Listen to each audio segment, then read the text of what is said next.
So congratulations, you're retired. You've built that nest egg. You're ready to move on to the next chapter of life. The question is, how do you generate the income you need from your portfolio? But more importantly, how do you avoid some of those withdrawal mistakes that could cost you thousands of dollars?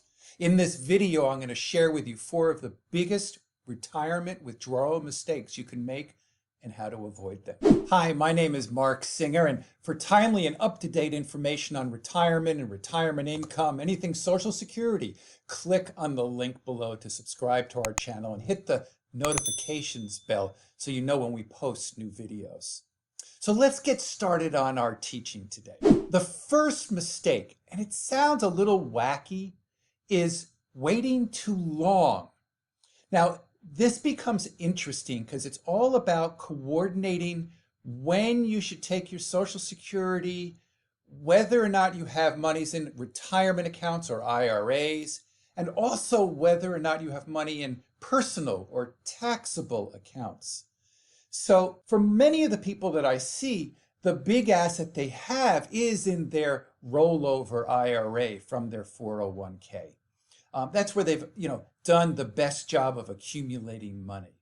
So the question is, do we wait till the required minimum distribution, which is now age 72, and sometimes as a result of doing that, take your Social Security early, or what I call in the penalty phase? And that's typically not a good idea. So let's back up for a moment and let's talk about the difference between the accumulation phase and the distribution phase.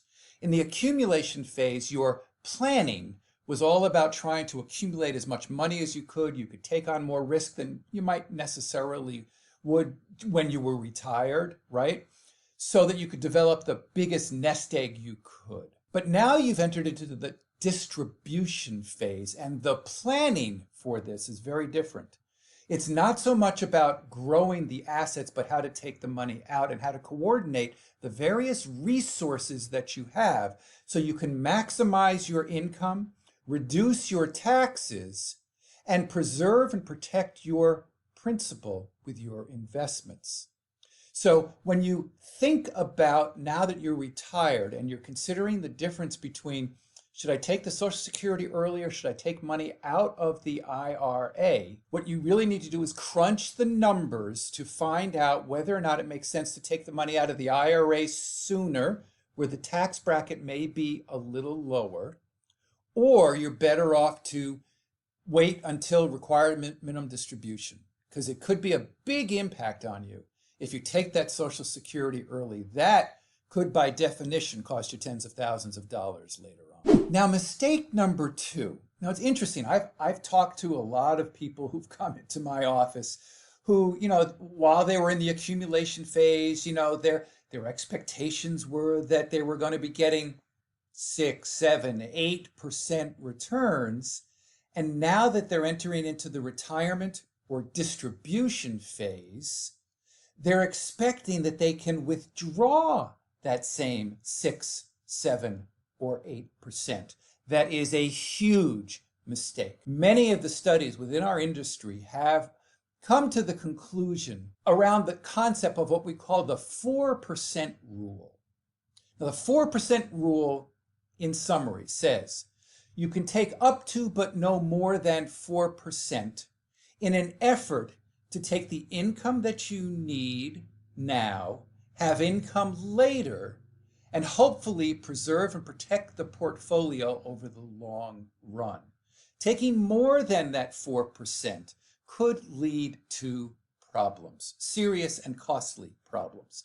Now, it's not, in cement, in stone. There are circumstances where maybe for a time frame, a year, 2 years, whatever, you may have to take out 5 to 6% from the portfolio and then ratchet it back down to maybe 3 or 4. But as a long-term rule, taking too much money, taking more than that 4% rule, may not be a good thing for you now or later.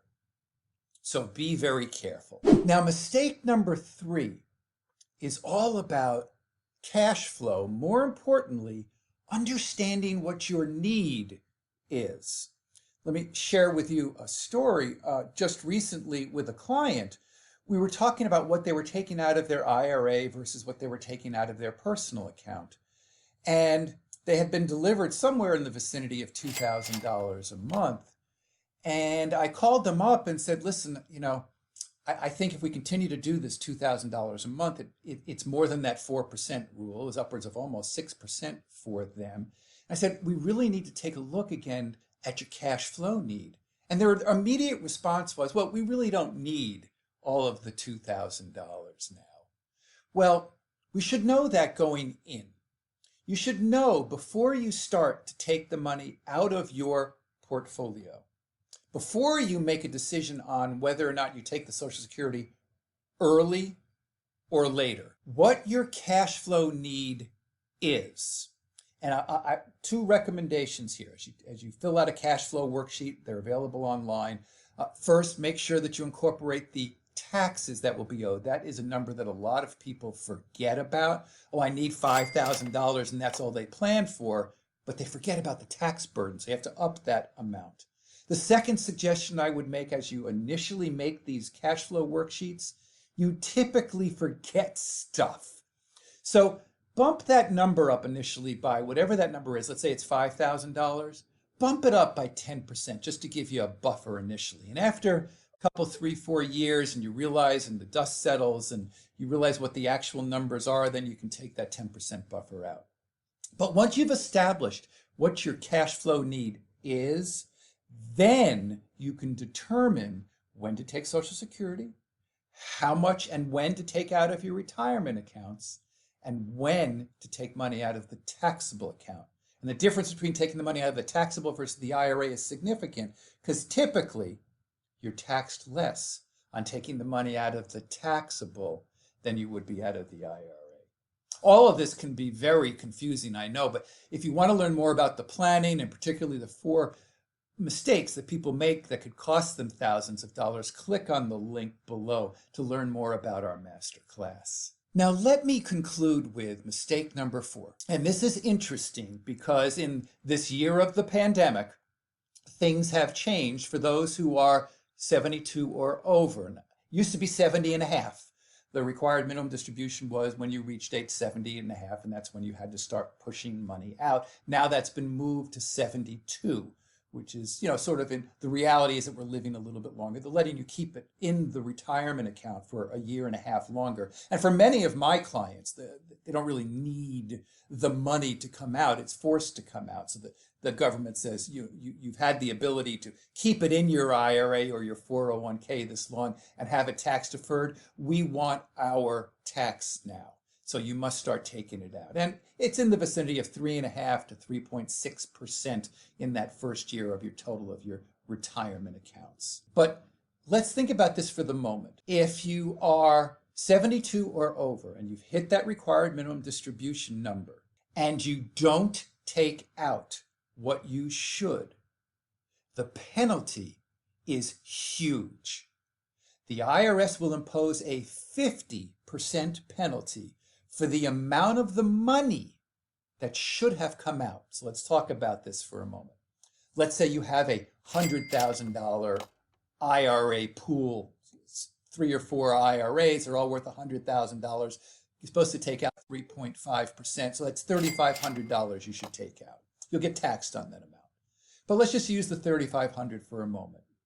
If you don't take it out, the IRS will say you should have taken it out, and we're going to impose a $1,750 penalty on the $3,500 you should have taken out.